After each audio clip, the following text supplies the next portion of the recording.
Bonjour à tous, alors aujourd'hui je vous propose une vidéo sur les équations irrationnelles du type racine de a est supérieure ou égale à b. Il faut savoir qu'il existe trois types d'équations irrationnelles simples: racine de a supérieure ou égale à b, racine de a inférieure ou égale à b, ou racine de a supérieure ou égale à racine de b. Donc aujourd'hui je vais parler de celle-ci, donc une seule racine carrée à gauche avec un supérieur ou égal à travers l'exemple ici, racine carrée de x de moins 8 supérieur ou égal à 2x moins 5.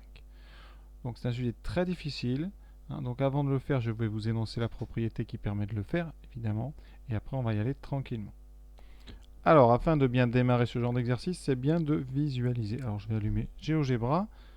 J'ai tracé déjà les courbes, donc voilà ce que ça donne. Envers la courbe de la fonction ici, racine carrée de x de moins 8. C'est une courbe en deux parties. Il y a un problème dans le domaine de définition. On verra ça dans l'exercice. Ici, vous n'avez pas de courbe entre le point ici donc, et le point ici, qui ont pour abscisse donc moins 2,85 et 2,80 à peu près. C'est pas très précis. Ensuite, en rouge, la courbe de la fonction d'expression 2x moins 5. C'est une fonction affine, donc la courbe est une droite, vous voyez. Et on vous demande de résoudre racine de x de moins 8 supérieure ou égale à 2x moins 5. Donc on vous demande de trouver les abscisses des points pour lesquels la courbe verte est au-dessus de la courbe rouge. Alors première remarque, à gauche, vous voyez, la courbe verte est toujours au-dessus. Donc déjà, vous avez toute une partie de solution jusqu'à ce point ici dont on déterminera précisément l'abscisse, mais qui sera aux alentours de moins 2,80. Du côté droit, donc jusqu'à ce deuxième point, il n'y a pas de solution. Et là, vous avez une petite partie qu'on voit peut-être pas très bien, mais vous voyez ici, on a toute une partie où la courbe rouge est en dessous. Donc on a une deuxième zone solution. Pour le reste, la courbe rouge ici est au-dessus. Et là, la courbe rouge est au-dessus. Donc on aura un petit intervalle solution ici, qui sera entre les points ici, que j'ai nommé I et J, donc entre 3 et 3,67. Donc voilà, on doit trouver donc une réunion de deux intervalles. Et donc on est parti pour la résolution. Alors la propriété qu'on utilise, c'est la suivante. Elle est assez compliquée. Elle dit que si que dire que racine carrée de a est supérieure ou égale à b, ça équivaut soit à avoir a positif et b négatif, soit avoir a et b positif et a plus grand que b carré. Alors pourquoi? Vous remarquez que racine carrée de a doit exister. Donc déjà a doit être positif, ça il n'y a pas de problème, on le retrouve dans les deux cas. Maintenant on va séparer en deux cas avec le signe de b. Si b est négatif, comme racine carrée de a est positif, forcément on aura racine carrée de a supérieure ou égale à b. Donc on aura bien notre première catégorie ici, b négatif et a positif. Si b est positif, vous avez ici deux nombres positifs de chaque côté d'une inégalité. On peut donc mettre au carré, puisque le carré ne change pas le signe quand on l'utilise sur des carrés. En clair, deux nombres sont rangés dans le même ordre que leur carré. Donc ça veut dire que si racine de a est supérieure ou égale à b, et que racine de a et b sont positifs, alors le carré de racine de a, c'est-à-dire a, sera plus grand ou égal au carré de b. Donc on aura a supérieur ou égal à b carré, et on retrouve ces trois choses-là. Donc on a bien équivalence. C'est pour ça que ce genre d'inéquation, c'est très compliqué, parce que rien que cette propriété déjà n'est pas évidente. Donc on va faire ça. On va dire premier cas, on sépare en deux cas. Premier cas, on va prendre si b est négatif. B négatif, ça veut dire nous 2x moins 5 négatif, donc x plus petit que 5 demi. Si x plus petit que 5 demi, alors on aura des solutions. Évidemment, il faut quand même résoudre a supérieur ou égal à 0, c'est-à-dire x carré moins 8 supérieur ou égal à 0. Et ça, on peut le résoudre assez facilement parce que on connaît les racines de x carré moins 8. Alors x carré moins 8 a pour racine, donc x égale racine de 8 et x égale moins racine de 8. Alors je vais changer de couleur parce que là je suis en vert. Ça nous donne tout simplement 2 racines de 2 et moins 2 racines de 2. D'accord? Donc x carré moins 8 est supérieur ou égal à 0. Ça veut dire que a est positif. Ça équivaut à quoi? C'est un trinôme de coefficients ici positif, donc c'est du signe de a à l'extérieur des racines, donc c'est positif à l'extérieur, donc a est positif. Ça veut dire que x appartient à l'intervalle moins l'infini moins 2 racine de 2, union 2 racines de 2, plus l'infini. Voilà pourquoi eh bien, on va être obligé de faire l'intersection entre notre intervalle donné par une équation inférieure ou égale à 5 demi et ce qu'on vient de trouver ici, x, entre moins l'infini moins 2 racines de 2 et 2 racines de 2 plus l'infini. Donc là, ça veut dire que le premier cas va tout simplement se traduire avec donc x plus petit que 5 demi, où x donc appartient à l'intervalle moins l'infini moins 2 racines de 2, union 2 racines de 2 plus l'infini. Donc on cherche la zone commune. Donc on trace un petit trait comme ça, on met 0, on met 5 demi, ça fait 2,5. Et vous mettez nos deux autres racines. Alors 2 racines de 2, ça fait à peu près 2,8. Donc on est à peu près après 5 demi. Donc là on a 2 racines de 2. Et de l'autre côté on aura moins 2 racines de 2. Et la zone commune, eh bien elle est où? Inférieure à 5 demi, c'est tout ça. Et pour le deuxième, entre moins l'infini et moins 2 racines de 2, et entre 2 plus racine de 2 plus infini. Donc on a ici la zone commune. Donc on a une première partie de solution, hein, l'intervalle moins l'infini moins 2 racines de 2 et solution. Ouais, et je vous rappelle qu'on avait trouvé, hein, tout à l'heure, hein, j'avais stocké ça, ici, on avait trouvé comme racine graphique, avec notre courbe, on avait trouvé de moins l'infini jusqu'à moins 2,8, et ça correspond parce que 2 racines de 2, c'est à peu près moins 2,8, avec le signe moins. Donc voilà, premier cas est résolu, c'est le cas où b est négatif. Maintenant, on va faire le deuxième cas, b supérieur ou égal à 0, et là, on aura 3 inéquations.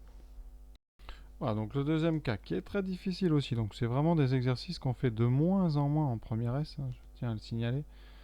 C'est vraiment pour ceux qui veulent être au-dessus et pratiquer un peu des mathématiques compliquées. Donc ici, alors on peut donner son devoir maison pour que les élèves réfléchissent. Après en devoir, c'est tout autre chose, hein, ça serait un petit peu délicat, mais bon, pourquoi pas. Ça dépend si ça a été bien préparé. Donc, eh bien là, on veut, donc, deuxième cas, eh bien ça veut dire qu'on va étudier le cas où B est positif. Et dans ce cas-là, on va avoir A positif et on va avoir A supérieur ou égal à B carré. Alors ça équivaut tout simplement à B positif, on l'a déjà dit. B c'est 2x moins 5, ça nous fait x plus grand ou égal à 5 demi. A positif, on l'a déjà trouvé, ça veut dire que x appartient à moins l'infini moins 2 racines de 2, union 2 racines de 2 plus l'infini. Et la troisième, c'est A supérieur ou égal à B carré, donc on met au carré, ce qui nous donne x carré moins 8, plus grand que 2x moins 5 au carré. On va donc travailler cette inéquation tranquillement. X carré moins 8 supérieur ou égal à 4x2 moins 20x plus 25. On la transforme. Donc on obtient moins 3x2 plus 20x moins 33 supérieur ou égal à 0. Ceux qui n'aiment pas les moins, on multiplie tout par moins 1. Ça nous donne 3x2 moins 20x plus 33 négatif. Donc là on a besoin d'un discriminant avec a égale 3, b égale moins 20. On va chercher les racines pour qu'elles nous donnent le signe. Delta 400 moins 4 fois 3 fois 33. Et là je vais avoir besoin de la calculatrice. Alors discriminant, je l'ai calculé, il vaut 4. Donc les racines c'est 20 moins 4 racine de 4, donc 20 moins 2 sur 6, qui fait 18 sur 6, donc 3. On peut vérifier. 3, ici vous avez donc 60. 3 fois 3, 9, fois 3, 27 et 33, 60, c'est bon. Donc 20 plus 2 sur 6, qui nous donne 22 sur 6, donc 11 tiers, qui est un tout petit peu plus grand que 3. 11 tiers, vous êtes à 3,666. Voilà, je l'ai écrit. Voilà, alors qu'est-ce qu'on a? Ici, on a donc un trinôme qui a deux racines, avec un coefficient ici A qui est positif. Il est donc du signe de A à l'extérieur des racines, positif, donc il est négatif. Ici, on cherche négatif. Négatif entre x1 et x2. Donc il est négatif. Ça veut dire que x appartient donc à l'intervalle 3 et 11 tiers. Donc, comme tout à l'heure, eh bien, on va confronter tous ces intervalles. Donc on doit avoir x plus grand que 5/2, x appartenant à moins l'infini, moins 2 racine de 2, union 2 racine de 2 plus l'infini, et en troisième, x va appartenir à 3 11 tiers. Alors, comme ça fait beaucoup, eh bien, on va tracer une droite des réels et on va regarder un petit peu ce qui se passe dessus. Alors c'est très simple. Donc on place 0, on met 5/2. Ensuite on va mettre 3 qui est après 5/2. On va mettre 11 tiers. On ne respecte pas l'échelle dans ces schémas. Moins 2 racine de 2, on va le mettre. Donc 2, c'est 2,80. Donc il est plutôt par ici. Ça c'est 2 racine de 2 et moins 2 racine de 2 est par là. On va indiquer tous les intervalles. Donc x plus grand que 5/2. Donc on met des crochets ici et on garde que cet intervalle. Le deuxième de moins 2 racine de 2 là, voilà, jusqu'à moins l'infini, donc ici. Et le deuxième c'est, voilà, vous avez déjà la zone commune qui est ici. Et un troisième intervalle, alors là ça devient compliqué, de 3 jusqu'à 11 tiers. Et donc la zone commune, vous voyez, ben c'est très simple, zone commune, c'est l'intervalle 3, 11 tiers. Donc on a une première zone ici, tout à l'heure on avait trouvé un autre intervalle, donc bilan, on va réunir les deux. La solution générale, c'est donc le premier intervalle de tout à l'heure, moins l'infini, moins 2 racine de 2, et ici on rajoute l'intervalle 3, 11 tiers. Voilà. Qu'est-ce qu'on avait trouvé graphiquement? De moins l'infini jusqu'à moins 2,8, c'était bien ça.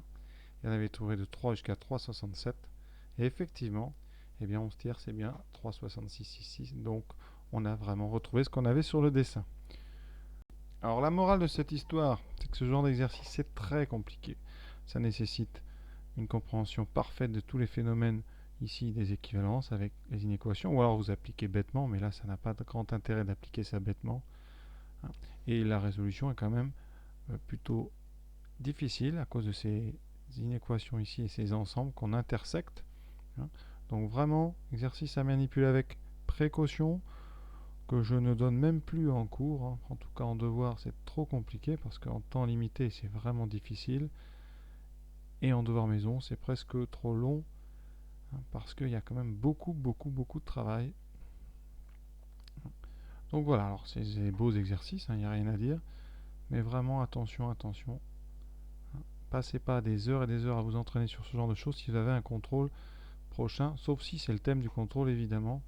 Mais c'est peut-être un peu trop difficile pour un début de première S. Voilà, donc je vous souhaite une bonne fin de journée. À très bientôt, j'espère.